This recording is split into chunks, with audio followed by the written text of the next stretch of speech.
Hello दोस्तों, नमस्कार। आज हम बात करेंगे इंसोम्निया के बारे में, जिसका हिंदी में मतलब होता है नींद न आना।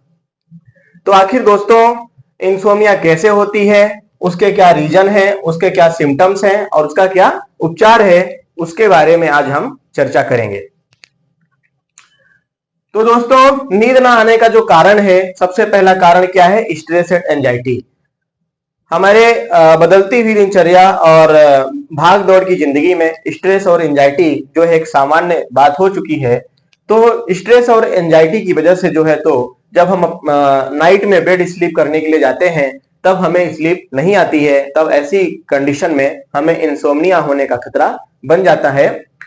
दूसरा क्या है? Medical condition. Medical condition means अगर कोई व्यक्ति फिजिकली या मेंटली या किसी भी तरीके से वह फिट नहीं है, चाहे उसकी बॉडी में सीवियर पेन हो रहा है, या उसको एलर्जिकल कोई इन्फेक्शन है, या उसकी बॉडी सपोर्ट नहीं कर रही है, वीक है, ऐसी कंडीशंस में भी जो है तो इंसोम्निया या रात में नींद न आने की समस्या उत्पन्न हो सकती है। तीसरा है life style factors. Life style factors की अगर बात की जाए, तो अपनी जो बदलती हुई दिनचर्या है, बदलता हुआ समय, बदलता हुआ अपना काम का बोझ, और रात में देर रात तक जगना, सुबह देर से उठना, ब्रेकफास्ट पे ध्यान न देना, खाने पीने पे ध्यान न देना, ऐसी समस्याओं के कारण भी जो है इंसोम्निया होने का खतरा बन जाता है। इसके बाद अगर हम बात करेंगे इसके लक्षण के बारे में, तो इंसोम्निया के क्या क्या लक्षण सामान्यतः देखे जा सकते हैं हमारे शरीर में। तो इंसोम्निया का जो लक्षण है सामान्यतः डिफिकल्टी फॉलिंग स्लीप। जब हम नाइट में बेड स्लीप के लिए जाते हैं, तब हमें जो है तो नींद नहीं आती है। अगर नींद आती भी है तो शॉर्ट ड्यूरेशन में जो है नींद ब्रेक हो जाती है, स्लीप ब्रेक हो जाती है। दूसरा क्या है? Day time fatigue. जब हम सुबह उठते हैं सोने के बाद, तो हमें जो है बॉडी में वीकनेस महसूस होती है, थकान महसूस होती है। तो एक दूसरा लक्षण इंसोम्निया का इस तरह से देखा जा सकता है। तीसरा क्या है? इरिटेबिलिटी और मूड चेंजेस। किसी भी काम को लेकर चिड़चिड़ापन हो जाना, जल्दी जल्दी मूड स्विंग होना, मूड में चेंजेस, बदलाव हो जाना ही जो है तो इंसोम्निया के लक्षण देखे जा सकते हैं।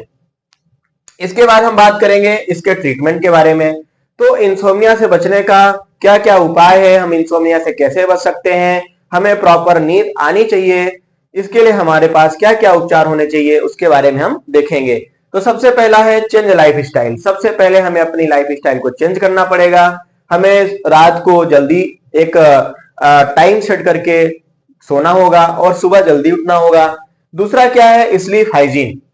हमें अपनी स्लीप हाइजीन को मेंटेन करना पड़ेगा। जैसे जहां पे हम सोते हैं, वहां के आसपास का जो एरिया है, एनवायरमेंट है, वो साफ सुथरा होना चाहिए, क्लीन होना चाहिए, नॉइजलेस होना चाहिए। अगर हम सो रहे हैं तो हमें सोते टाइम कोई भी डिस्टर्ब नहीं होना चाहिए।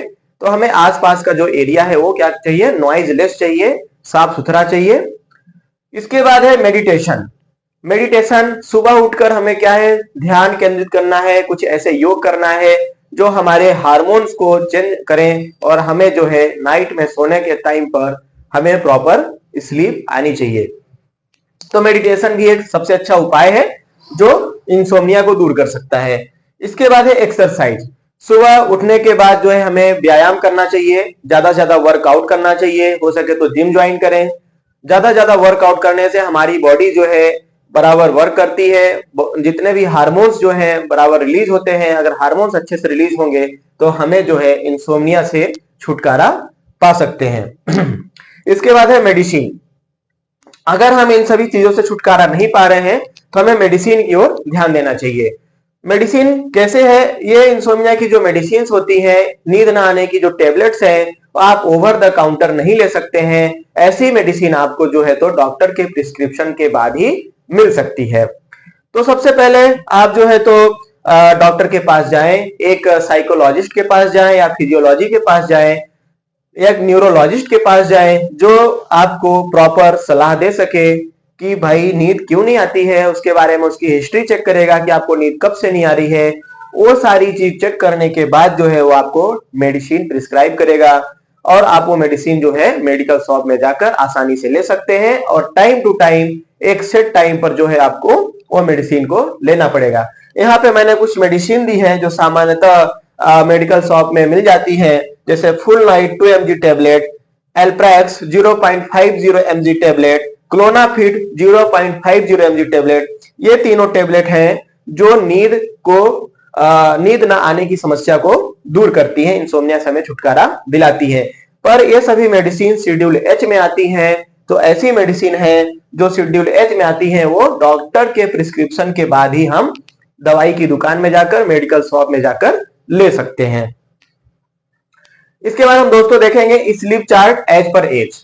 जैसे जैसे हमारी एज होती है उस एज के हिसाब से हमें कितने घंटे तक सोना चाहिए, जितनी हमारी एज है उसके हिसाब से हमें कितने घंटे तक स्लीप करना चाहिए। तो अगर हम एक न्यू बॉर्न बेबी की बात करें जो अभी जन्म लिया है, जिसकी एज 0 से 3 साल के बीच में, 0 से 3 महीने के बीच में है, उसको कितने घंटे सोना चाहिए? 14 से लेकर 17 घंटे तक सोना चाहिए। और अगर हम बात करें इन्फेंट्स की, जिनकी एज 4 से लेकर 11 मंथ की होती है, यानी 4 to 11 मंथ होती है, उनको 12 से लेकर 15 घंटे तक स्लीप करना चाहिए। इसके बाद बात करें अगर टॉडलर्स की, जिनकी एज 1 से लेकर 2 साल तक है, उनको 11 से 14 घंटे तक सोना चाहिए।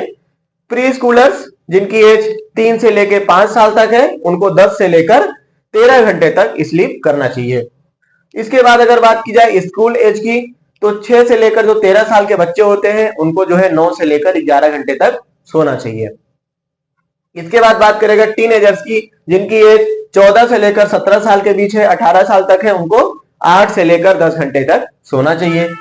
इसके बाद अगर बात की जाए यंग एडल्ट्स की, जिनकी एज 18 से लेकर 25 साल तक है, उनको 7 से लेकर 9 घंटे तक सोना चाहिए। एडल्ट्स की अगर बात की जाए जिनकी एज 25 से ऊपर है, उनको जो है उनको भी 7 से 9 घंटे तक सोना चाहिए। तो दोस्तों आपने आज इंसोम्निया के बारे में समझा, आखिर हमें नींद क्यों नहीं आती है, नींद न आने की टर्म्स को हम इंसोम्निया बोलते हैं। इंसोम्निया के कारण क्या क्या हो सकते हैं, जैसे स्ट्रेस और एंजाइटी हो सकती है, मेडिकल कंडीशंस हो सकता है, तीसरा लाइफ स्टाइल का फैक्टर्स हो सकता है। इसके बाद उसके अगर हम लक्षण की बात करें, अगर हमें इंसोम्निया है, हमें नींद नहीं आती है, तो उसके हमें सामान्यतः क्या लक्षण देखे जा सकते हैं, तो उसका है जैसे डिफिकल्टी फॉलिंग स्लीप, दूसरा है डे टाइम में फटीग, तीसरा है क्या इरिटेबिलिटी और मूड चेंजेस। इसके बाद अगर हम उसके उपचार की बात करें तो अपने को लाइफ स्टाइल में चेंज करना चाहिए, स्लीप हाइजीन मेंटेन करना चाहिए, मेडिटेशन करना चाहिए, एक्सरसाइज करना चाहिए, या सबसे लास्ट में क्या है मेडिसिन, प्रॉपर डॉक्टर से संपर्क करके सलाह लेके हमें मेडिसिन की ओर जाना चाहिए, जिससे हम इंसोम्निया से बच सकते हैं। दोस्तों इंसोम्निया की प्रॉब्लम आजकल 30% लोगों में बढ़ती जा रही है, धीरे धीरे आजकल की बदलती हुई लाइफ स्टाइल के कारण इंसोम्निया के शिकार 30% से ज्यादा लोग भी हो चुके हैं। सो आपको अपना खुद का ख्याल रखना है, खुद के स्वास्थ्य पर ध्यान देना है, इसके लिए ज्यादा से ज्यादा एक्सरसाइज करें, मेडिटेशन करें, वर्कआउट करें और अपना स्लीप टाइम सेट करके रखें, जिससे आप इंसोम्निया जैसी बीमारी से बच सकते हैं। Thank you so much.